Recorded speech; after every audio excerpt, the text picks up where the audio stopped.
Now that we've done our stakeholder model, we're going to look at some tools that will help us to further develop our stakeholder analysis. And the first thing I'd like to think about is motivation. If you want people to get involved in your project, they have to be motivated. So how do we get people involved? How do we get them motivated for a project? To help us understand motivation, I'd like to look at some of the research done by two professors by the name of Edward Deasy and Richard Ryan into something they call self-determination theory, often referred to simply as SDT. Self-determination theory, or SDT, is the most scientifically supported theories within the area of motivation. And I'd like to talk about one model that I usually call the building blocks of intrinsic motivation. And for those of you that don't have English as your mother language, you might want to know that intrinsic is really a fancy word for internal. And I'd like to look closer at this internal motivation. There are three key elements that I think we can use to help us in our stakeholder analysis. The first one is, in English, mastery. It has to do with our competence, our skill. And obviously, if we're doing things we're good at, we tend to enjoy them more. If we're doing things that we feel that we're getting better at all the time, our motivation will tend to be higher. And on the opposite, if we do things that we're not very good at and we don't feel like we're developing, and we're not improving at all, then the motivation might tend to be lower for that activity. So mastery, our competence, our level of skill is important. The next point is the question of autonomy. Now, autonomy could lead us to believe that I decide, that I control things. And maybe in the extreme form, that's true. But when we're involved in projects, when we're involved in big, complex organizations, people understand that they can't control everything, but they want to have influence. They want to be able to influence decisions. They want to participate. And the more involved they are, the more they're going to tend to be motivated. And the less involved they are, the less their opinions matter, the less input they get to give, the less involved, the less engaged they're going to be. And the last one is a question of belonging or relatedness.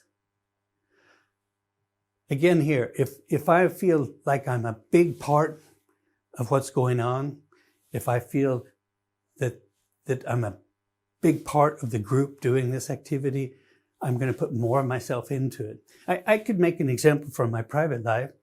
Two of my children have been involved in sports. One played American football and the other played track and field.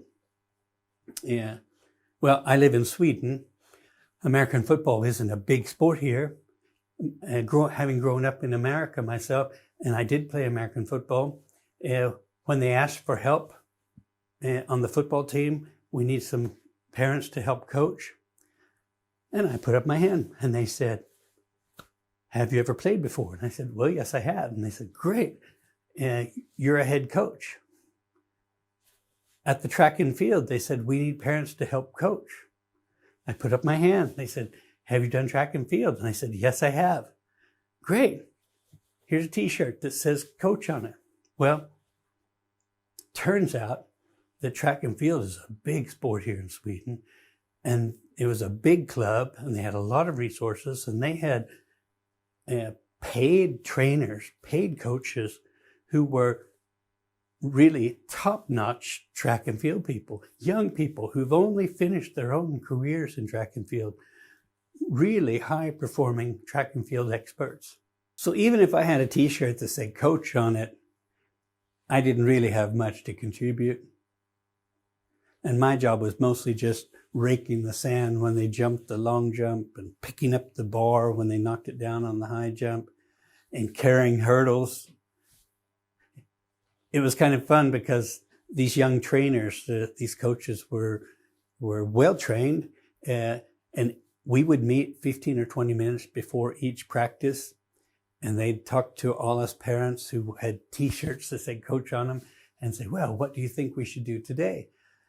And in the beginning, I would fall for it. And I'd say, well, maybe we could do this. And they'd look at me and say, yeah, we did that stuff before. You know, in one sentence, they pointed out that I'm old and incompetent all at once. It was a whole different story in American football. But I was not a superstar in American football, but because I had played, I was much more competent than most of the people in the environment here in Sweden. So I had a lot of input. I had a lot of influence. So what happens? Which of these two sports do you think I feel a stronger sense of belonging to?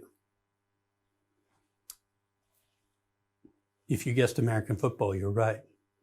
It's not because I necessarily like American football more than track and field, but in the context of training here in Sweden, because of my relatively high competence that gave me a lot of autonomy, a lot of influence, my sense of belonging grew.